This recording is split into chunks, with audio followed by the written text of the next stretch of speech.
parte de la dispersión de recursos vía los programas sociales, pero también de la honestidad, del combate a la corrupción, de los proyectos de infraestructura, que están ahí también listados como los proyectos estratégicos y de desarrollo regional. Además de los incrementos al salario mínimo y de los nuevos derechos laborales, entre ellos, por ejemplo, la reforma a la llamada subcontratación, que también ha redituado en mejores condiciones para los trabajadores. A partir de la cuarta transformación, los programas sociales se volvieron universales, directos y derechos constitucionales. Esto es importantísimo porque quiere decir que no solamente están blindados contra su uso electoral o su uso clientelar, sino que además están blindados contra la estigmatización. Porque recuerden que en la ideología de las derechas, las sociedades están divididas entre quienes sí merecen privilegios y quienes no merecen y reciben, así lo dicen ellos, reciben dádivas por no hacer nada. En cuanto los derechos, en tanto los programas sociales se vuelven derechos constitucionales, se erradica esta forma de pensar y esa división social y todos tenemos acceso a estos programas. En la siguiente lámina lo que vemos es los efectos cuantitativos de esta política social que ha redituado una disminución de la pobreza. Como pueden ver ahí, en el que pasó, estas son las gráficas que van del 2018 al 2022. Todavía en 2018, 41.9% de la población vivía en pobreza y ahora es el 36.3, 5.1 millones de personas, como dijimos hace ratito, salieron de la pobreza, que es más o menos el equivalente de la población total del estado de Chiapas, para que se den una idea de cuánta gente pudo por fin vivir dignamente. Se redujo también la desigualdad. Para esto, en la siguiente lámina se puede ver cómo la desigualdad ha ido consistentemente a la baja durante la cuarta transformación. Este coeficiente de Gini, es un coeficiente que va del 0 al 1. Entonces, digamos, en una sociedad altamente desigual, donde una persona concentrara todos los recursos, esa sociedad tendría el número 1, y la sociedad en la que todo está repartido equitativamente y todos nos toca igual, sería el 0. Entonces, mientras más nos acercamos a 0, más nos acercamos a ese ideal de sociedad más igualitaria. Nosotros hemos pasado de 2018 a 2022 de 0.46 a 0.43, y tomando en cuenta que es una escala de 0 a 1, pues esa disminución es bastante significativa y nos pone en el promedio nacional, en el promedio internacional y cercano al coeficiente que tienen países como Uruguay o Chile. Ahora bien, los programas de bienestar en la cuarta transformación, como dijimos, son derechos. Por lo general pensamos en los programas de transferencias, pero hay que recordar que se trata de un ecosistema mucho más grande que abarca por lo menos 30 programas sociales, entre ellos muchos programas de infraestructura, por ejemplo, para las escuelas, mejoramiento urbano, etcétera. Pero por lo general hablamos de los más famosos, que son los que consisten en transferencias monetarias directas a los derechohabientes, y esta palabra es importante porque ahora los que reciben programas sociales se llaman derechohabientes y no simplemente beneficiarios. Esos son los 7 programas que consisten en transferencia directa de recursos: la pensión para el bienestar de las personas adultas mayores, que ahora se entrega a partir de los 65 años, el bienestar para las personas con discapacidad, las becas para el bienestar Benito Juárez para los estudiantes de todos los niveles educativos, el programa de apoyo para el bienestar de las niñas y niños hijos de madres trabajadoras, que también puede ser para padres, más bien para hijos de madres ausentes de manera permanente, el programa Jóvenes Construyendo el Futuro, Sembrando Vida y Producción para el Bienestar. Es importante que pensando en estos programas, que casi 8 de cada 10 hogares en México reciben al menos uno de estos programas sociales y se han invertido 2.7 billones de pesos. Ahora bien, esto es el panorama hasta ahora, ¿verdad? ¿Cómo va a ser el panorama a partir de ahora, el segundo piso del bienestar? En el segundo piso del bienestar se van a implementar nuevos programas, como ya lo dijo la doctora Claudia Sheinbaum en su apertura de campaña en el Zócalo capitalino. Este nuevo programa es una pensión para mujeres de 60 a 64 años que recibirán un apoyo bimestral equivalente a la mitad de la pensión de 65 y más, y se trata de llegar en 2025 a al menos 1 millón de mujeres e incrementarlo paulatinamente hasta hacerlo universal. El siguiente programa también prioritario va a ser esta beca para el bienestar en educación básica. Esta beca tiene su origen en un programa que implementó la doctora Sheinbaum, muy exitoso en la Ciudad de México, que se llama Mi Beca para Empezar, que sustituyó a otro programa en el que solo se les daba beca a los niños llamados talento, que eran los que tenían mejores calificaciones. Entonces, ese era un programa meritocrático que la doctora Sheinbaum sustituyó por este programa universal para todos los niños de escuelas públicas de educación básica, es decir, preescolar, primaria y secundaria. Se va a implementar a nivel federal para alcanzar a más de 24 millones de niñas y niños, que son los que actualmente estudian en estos niveles. El tercer programa nuevo, digamos, también, bueno, que se va a reforzar, va a ser este programa para el bienestar de hijos e hijas de madres trabajadoras, que hay que recordar que busca apoyar a los hijos de madres que son las jefas de su hogar y que no tienen otro apoyo o otro ingreso, y también apoya a los hijos de madres que fallecieron hasta los 23 años. Entonces, este programa tiene 2 modalidades y se va también a aumentar tanto el número de beneficiarios como su monto paulatinamente. El cuarto programa está destinado a los jornaleros y jornaleras en agricultura y pesca, uno de los grupos más vulnerables y que viven en las condiciones más precarias, a pesar de que son unos de los trabajadores estratégicos más importantes de nuestro país. Se necesita para ellos que se les garantice seguridad social, acceso a la salud, acceso a la educación pública. Acuérdense que son también comunidades muy móviles, ¿no? Entonces hay que coordinar a varias instituciones para garantizarles su derecho a la salud, a la educación. El quinto programa es este Sistema Nacional de Cuidados. Todas las personas necesitamos cuidados y todas las personas cuidamos a alguien, pero casi siempre ese trabajo recae en las mujeres y es un trabajo no remunerado.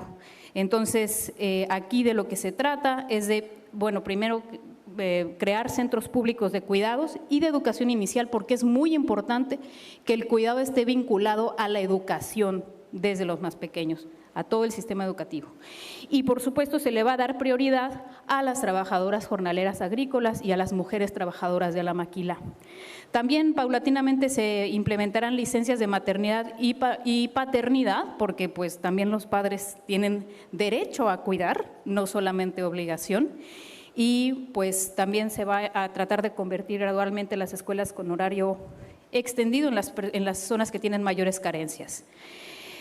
Ok, bueno, en la siguiente lámina vemos que los programas, el resto de los programas de los que no hablé, que mencioné primero, se van a mantener, todos se van a mantener y se van a garantizar los aumentos anuales superiores a la inflación para que no pierdan su poder adquisitivo. Estos son los programas que ya conocemos: la pensión para el bienestar de adultos mayores, la pensión para el bienestar de las personas con discapacidad se va a universalizar. Recordemos que esta pensión no es universal en todos los estados, solo los estados que gobierna Morena accedieron a hacer este convenio para universalizarlo. Las becas para el bienestar Benito Juárez, como dije, el apoyo para los niños y niñas hijos de madres trabajadoras, los programas para los trabajadores del campo como Sembrando Vida, Producción para el Bienestar, etcétera, y Jóvenes Construyendo el Futuro, todos se van a mantener. Ahora, respecto a la política laboral, se van a mantener los incrementos anuales al salario mínimo, esto pues obviamente con consensos generados entre trabajadores y empresarios. Recuerden que el salario mínimo antes alcanzaba para 0.8 canastas básicas, antes de la cuarta transformación. Esto quiere decir que veíamos como normal que una persona con todo lo que ganaba en un jornal de 8 horas no podía comprar lo básico. Ahora el salario mínimo alcanza para 1.7 canastas básicas y la meta es incrementarlo hasta alcanzar 2.5. Es decir, que en una familia donde 2 personas ganen el salario mínimo puedan satisfacer sus necesidades y las de 2 dependientes, además de que les alcance para vivienda, porque ese también es otro derecho que vamos a garantizar. Otro punto importante en la política laboral es que se van a implementar salarios justos para profesiones estratégicas, como todas las del sector educativo, de seguridad y de salud, porque muchas de estas personas que son fundamentales para que funcione nuestra sociedad perciben salarios que son inferiores al promedio del IMSS. Entonces se va a garantizar que ganen por lo menos el salario promedio registrado, que es de 16,152 pesos a la fecha. La siguiente propuesta de la doctora Sheinbaum es que los trabajadores de las plataformas, los repartidores, los conductores que trabajan por medio de estas llamadas apps, ¿no?, que las llamamos plataformas para ponerlo en español, son más de 500,000 de personas y tampoco tienen seguridad social. Entonces, para ellos también habrá un programa para garantizarles derechos laborales plenos. En la siguiente lámina resumimos lo que significa acceder a derechos sociales y porque, bueno, esto digo que lo resumimos porque estos planes, digamos, ya se han presentado en otras ocasiones. El incremento de la cobertura, ya sabemos con los sistemas de universidades como el sistema de la Universidad de Rosario Castellanos que implementó la doctora Sheinbaum en la Ciudad de México, pero a nivel federal, mantener e incrementar las becas en todos los niveles educativos, consolidar el IMSS Bienestar para dar cobertura universal a las personas no derechohabientes y también fortalecer el IMSS para los derechohabientes. Y lo mismo en la vivienda, se van a ejecutar más de 1 millón de acciones de vivienda para personas tanto derechohabientes como no derechohabientes, y esto va a beneficiar a por lo menos 4.4 millones de personas y generar 2.8 millones de empleos directos e indirectos. Ok, ahora ya para ir cerrando, esta es una parte muy importante. La pobreza extrema no podemos seguirla manteniendo, o sea, hay que hacer algo para acabar con la pobreza extrema. Hay en México actualmente la pobreza extrema se pudo reducir entre 2020 y 2022 de 10.8 millones de personas a 9.1 millones. Recuerden que aquí hubo una pandemia también y hubo una crisis económica para muchísima gente. Lo que se propone, si vemos la siguiente lámina, es que haya una coordinación de mecanismos entre autoridades y distintos niveles de gobierno y se dé un seguimiento a la población específica que está en pobreza extrema, además con una mesa de seguimiento de datos, de manera que el efecto combinado de estos programas, la pensión de adultos mayores, la expansión del alcance del IMSS Bienestar para dar servicios de salud a no derechohabientes, el incremento del salario mínimo a 2.5 canastas básicas, la beca para el bienestar en educación básica que mencionamos ahorita y una perspectiva de crecimiento anual del PIB que es más o menos, al menos 3% anual. Y el nuevo programa de apoyos a las mujeres de 60 a 64 años, todas estas estrategias juntas, combinadas, podrían reducir la pobreza, según los cálculos que han hecho tanto Gerardo Esquivel como mi compañero Pepe Merino, podrían disminuir el número de personas en pobreza extrema en 7.5 millones. Entonces, la meta al 2030 sería que la pobreza extrema multidimensional quede por debajo del 2%. Estos son los principales puntos de este eje. Les agradezco mucho la atención y, bueno, le agradezco a la doctora Claudia Sheinbaum la confianza de presentar sus propuestas ante ustedes. Muchas gracias.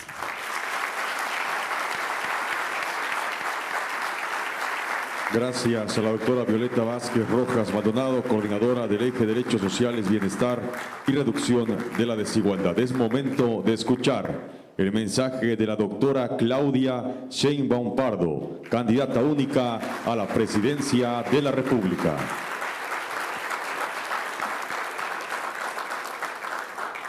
Muchas gracias, bienvenidos todos y todas.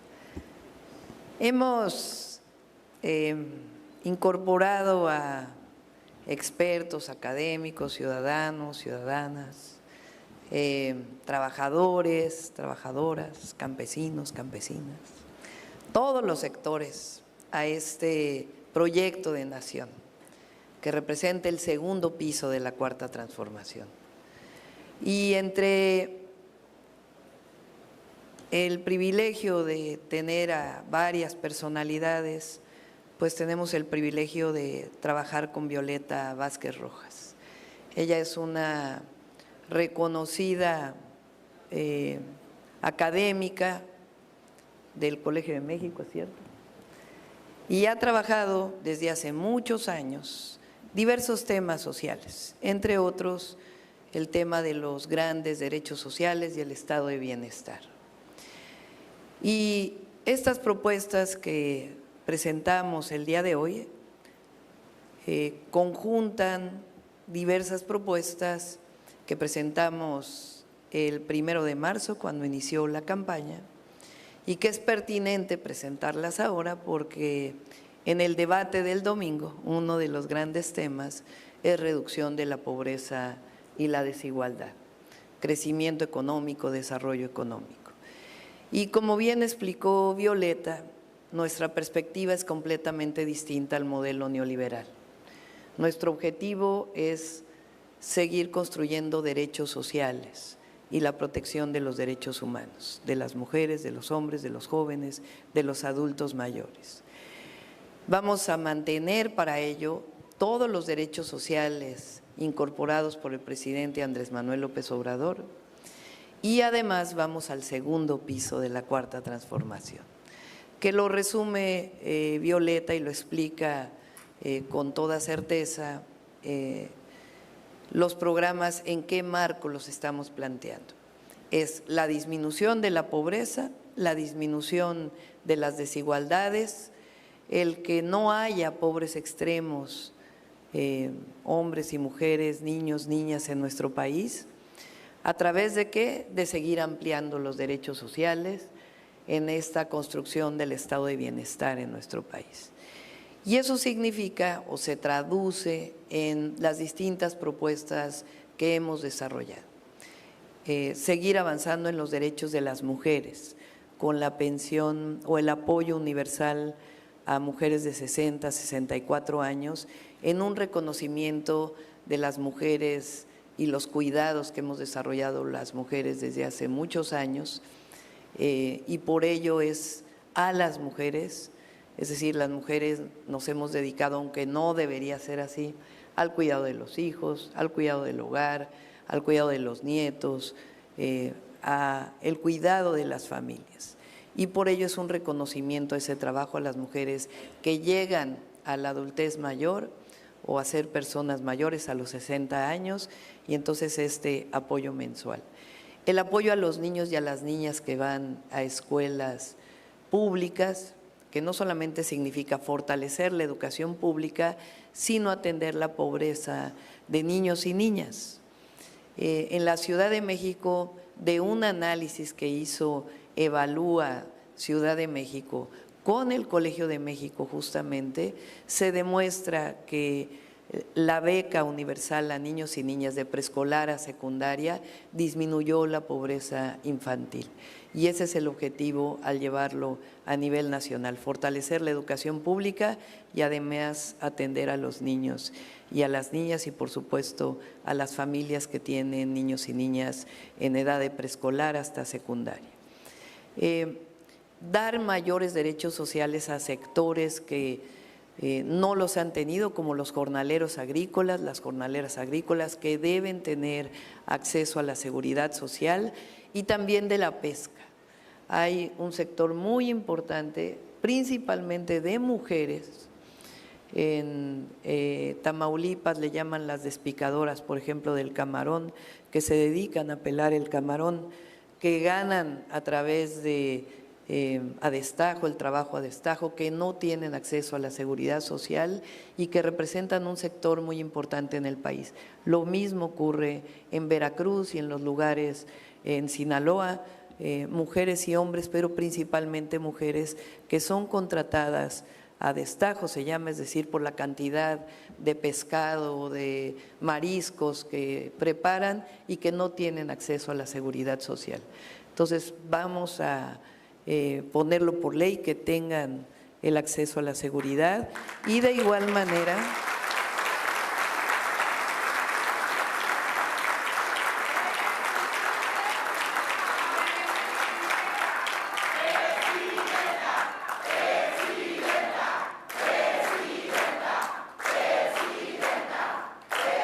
Y de igual manera, a este nuevo empleo que se ha generado principalmente en las ciudades medias y grandes ciudades, que se potenció este mercado laboral durante la pandemia, que son los repartidores de comida, de productos.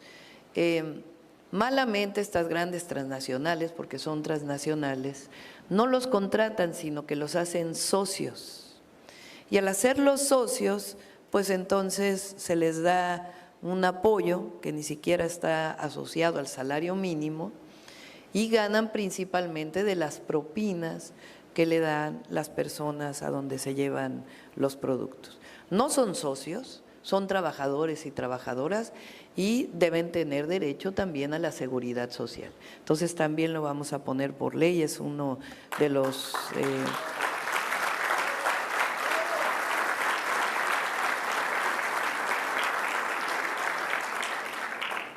Porque así como el outsourcing que desapareció en acuerdo incluso con los empresarios, el presidente López Obrador, esta precariedad laboral que se ha desarrollado en distintos sectores, necesitamos irla incorporando, todos estamos de acuerdo con la formalización, entonces vamos avanzando en la formalización de estos trabajos que permitan todos los derechos sociales.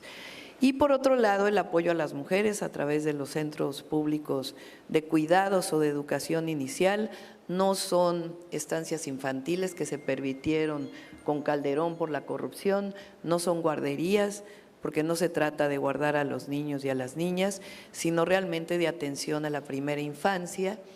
Y tenemos que ir de manera paulatina por los recursos que esto implica y vamos a atender primero a aquellas personas que más lo necesitan, mujeres principalmente, jornaleros, jornaleras y también a las mujeres de la maquila, que hay una deuda histórica con las mujeres de la maquila. Por eso los centros de cuidados y de educación inicial en estos sectores. Y también todo esto vinculado con fortalecer el derecho a la educación, desde la educación inicial hasta el posgrado, particularmente la educación media superior y educación superior, ampliando la matrícula y las becas, y también el acceso a la salud, que el presidente lo ha conformado a través del fortalecimiento del IMSS, del ISSSTE y del nuevo sistema IMSS Bienestar, nos va a tocar consolidarlo, fortalecerlo. Al poner juntos todos estos proyectos de nuevos derechos sociales, estamos fortaleciendo el estado de bienestar, la disminución de la pobreza, distribuyendo la riqueza y nuestro objetivo pues es que no haya pobres extremos en nuestro país. Entonces lo adelantamos, agradezco mucho a Violeta porque lo expuso mucho mejor que yo y además es parte de este trabajo que hemos estado haciendo conjuntamente de todos aquellos que somos parte de la Cuarta Transformación y este segundo piso de la Cuarta Transformación pues tiene su sustancia justamente ahí en donde nosotros hemos trabajado históricamente, que es el bienestar del pueblo de México. Muchas gracias a todos y a todas. A continuación, iniciaremos con 4 breves preguntas de los medios de comunicación. Los invitamos a tomar asiento, por favor. Buenos días, doctora Claudia. Tere Blasco, del Heraldo de Tuxpan y del portal de noticias número 0. Es interesante escuchar que habla de las becas para mejorar la educación en el país. Me queda la duda de si va a ser una beca universal a partir desde el preescolar, de primaria, de secundaria. A esas edades todavía son los padres de familia quienes administran o se encargan de todo ese recurso. ¿Cómo asegurar que verdaderamente se cumpla con el objetivo que estas becas que va a impulsar el gobierno federal, pues cumplan con todo ello?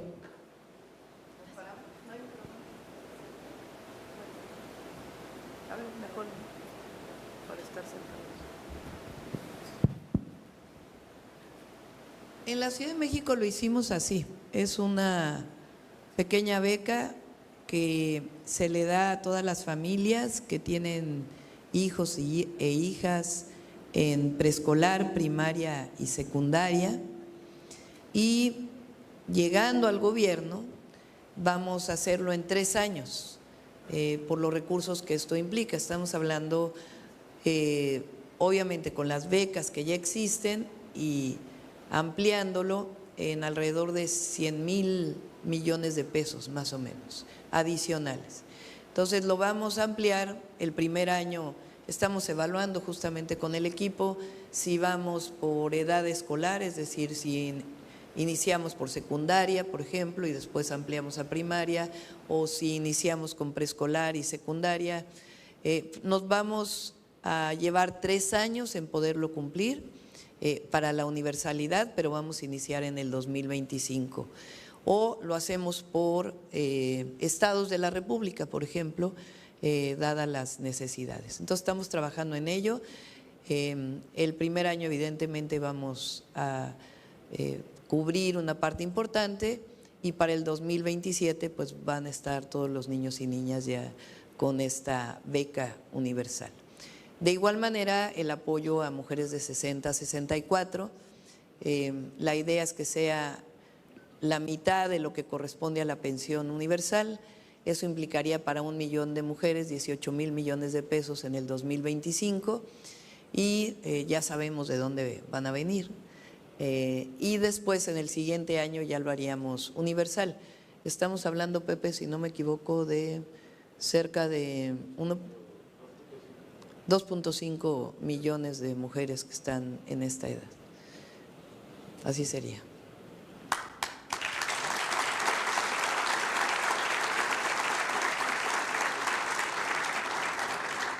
Buenos días, doctora. Ángel Escaño, del diario Vanguardia de Veracruz.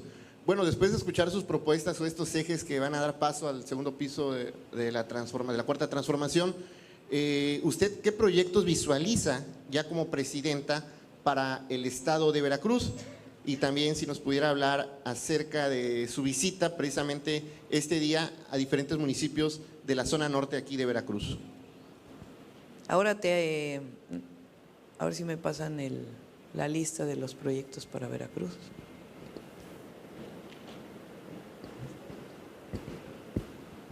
A ver, le paso a Rocío para que ella empiece a… Bueno, la doctora ha anunciado un apoyo para ciertos proyectos en infraestructura muy importantes para todo el estado. Iniciando desde el norte, ayer y antier, ayer en Tantoyuca y antier en Pánuco, viene toda la rehabilitación de la carretera Pánuco, Tantoyuca, Tantoyuca-Tuxpan. Toda la rehabilitación.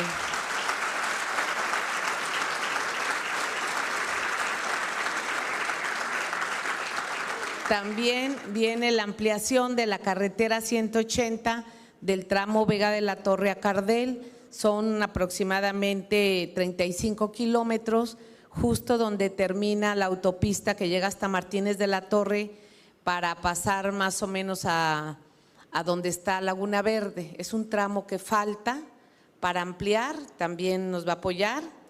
Y la ampliación de la carretera 180 es el Vega de la Torre Cardel y también de Paso del Toro a los Tuxtlas y a Cayucan, que es toda la costera que nos lleva pues hasta el sur. Ya está la carretera, se va a ampliar, se va a hacer una carretera ancha para darle viabilidad y la promoción turística a la zona de los Tuxtlas.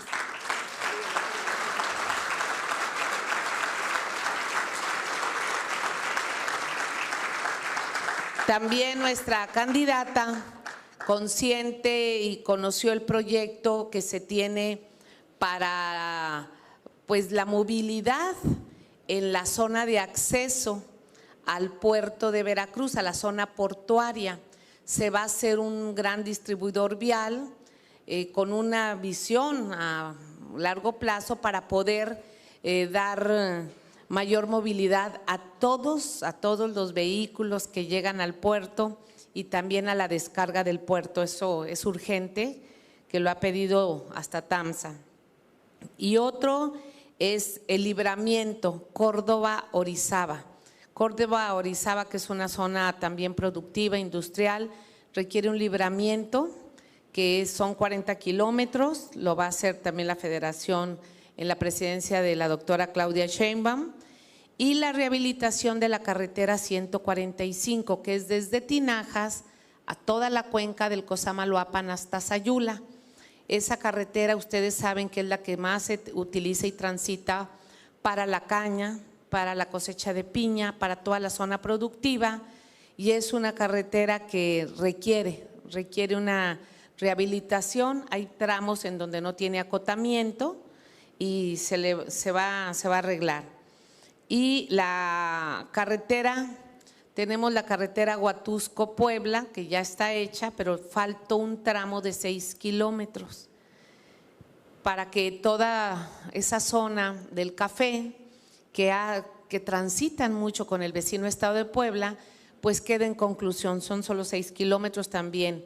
Y tenemos 2 puentes urgentes, que es el puente de Boca del Río a la Riviera. Ese puente pues es un embudo y también lo vamos a hacer con la Federación, y la ampliación del puente Coatzacoalcos 1, que es donde transitan más de 20,000 vehículos diarios rumbo a la zona industrial. Se va a ampliar, se van a hacer otros 2 carriles más. Bueno, lo de la petroquímica.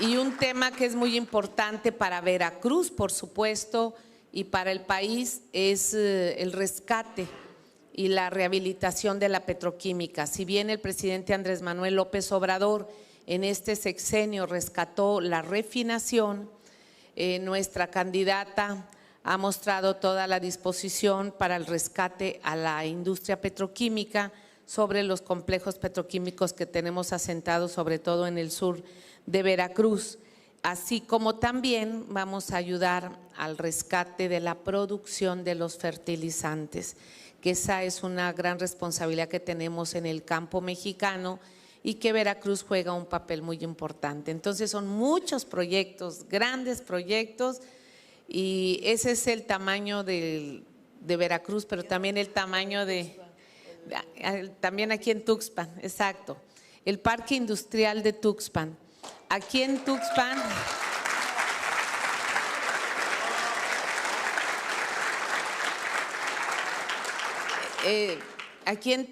se tienen unos terrenos maravillosos que anteriormente los tenían contemplados como para hacer terminales de almacenamiento de petróleo, de productos petrolíferos, pero como ya tenemos refinerías y una nueva y otra que se compró, pues ya no es necesario estar importando gasolina, y eso se contempló para hacer un parque industrial. Tuxpan es de los mejores sitios que se tiene para aprovechar el nearshoring, porque aquí se tiene gas, aquí llega directamente el gasoducto, tenemos agua, tenemos electricidad, tenemos una conectividad 3 horas con la Ciudad de México y tenemos excelentes terrenos. Entonces vamos a promover un parque industrial.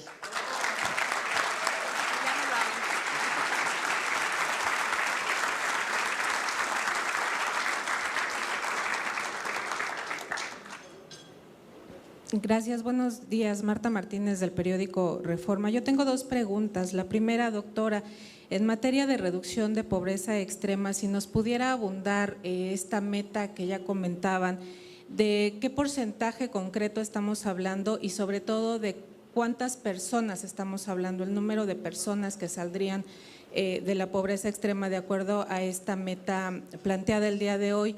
Y mi segunda pregunta, quisiera saber si me las puede contestar ambas.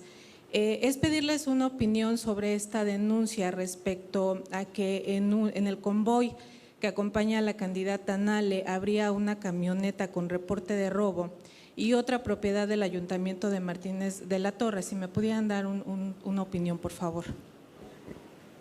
Sí, durante el periodo neoliberal, lo que se hacía para disminuir la pobreza extrema eran programas focalizados de transferencia de recursos.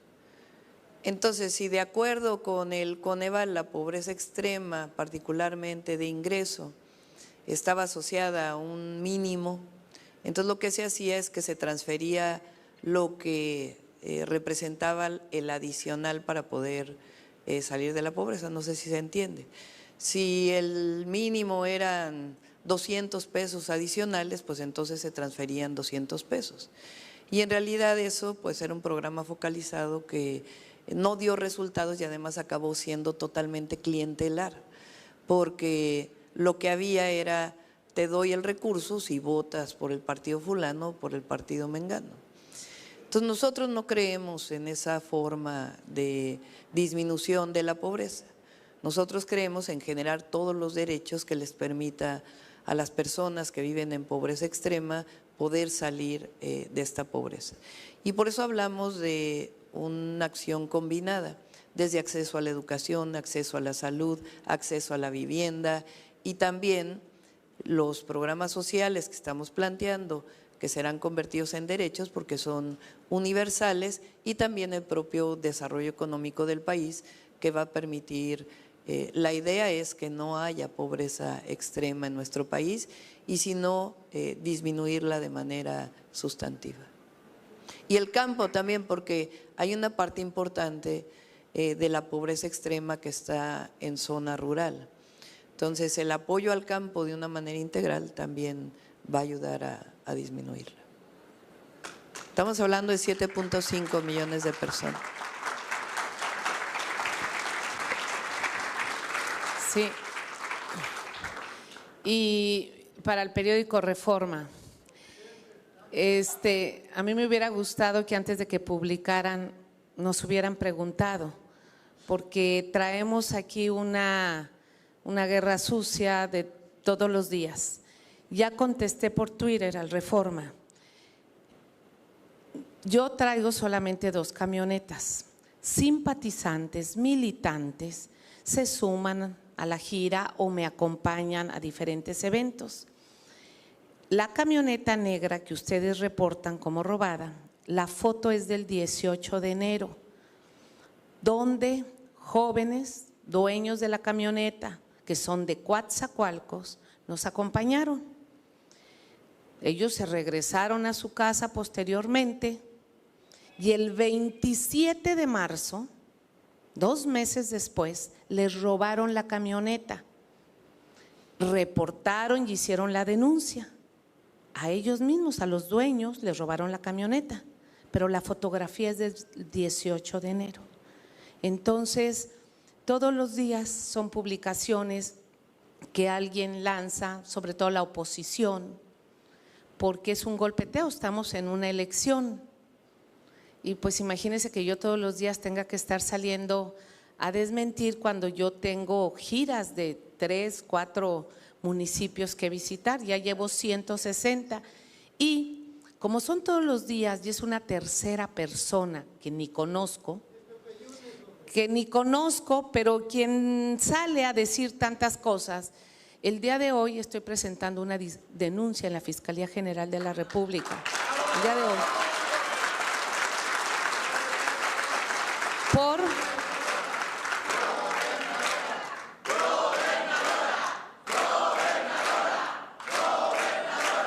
Por difamación, daño moral, falsificación de documentos, falsificar unos documentos de unas cuentas en el extranjero que no tengo, que no son, y por daños también a terceros y acoso. Acoso a mi persona y acoso a terceras personas. Esto ya brincó, pero pues es lo que yo tengo que hacer. Somos muy ocupados en nuestra campaña y preparando nuestro gobierno porque vamos a ganar aquí en Veracruz.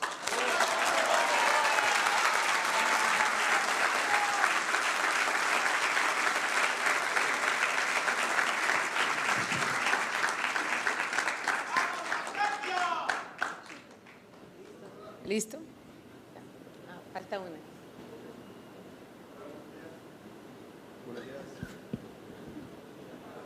Bueno. Gracias.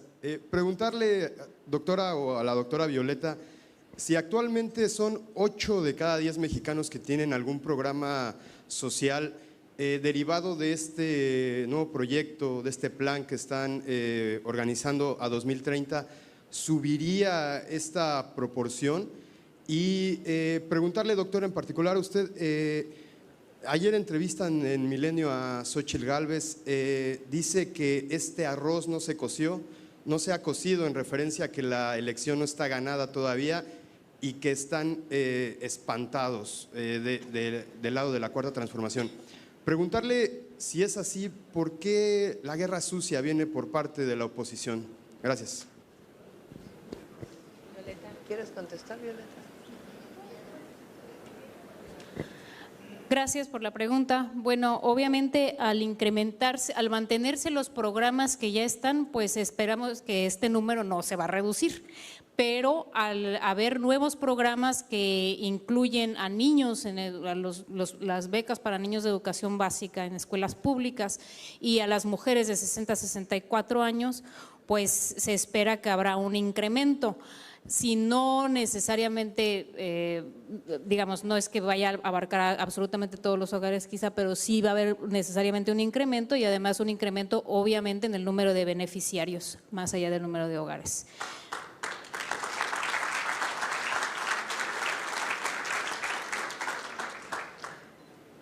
Bueno, lo he dicho en otras ocasiones,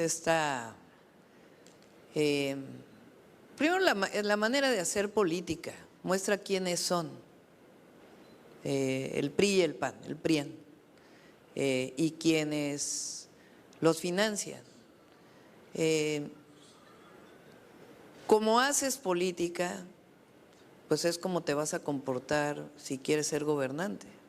Entonces, si lanzas una guerra sucia, pues en realidad estás haciendo política con un odio tremendo.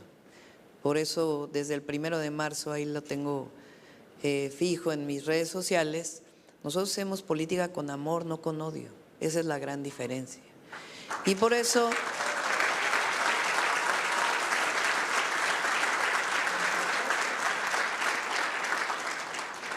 eso hay una aceptación enorme del pueblo de México al gobierno del presidente Andrés Manuel López Obrador y a nuestra candidatura, porque les quiero decir que todas las encuestas dan a Rocío más de 20 puntos sobre la segunda posición, vamos a poner así, sobre la segunda posición. Entonces, y además,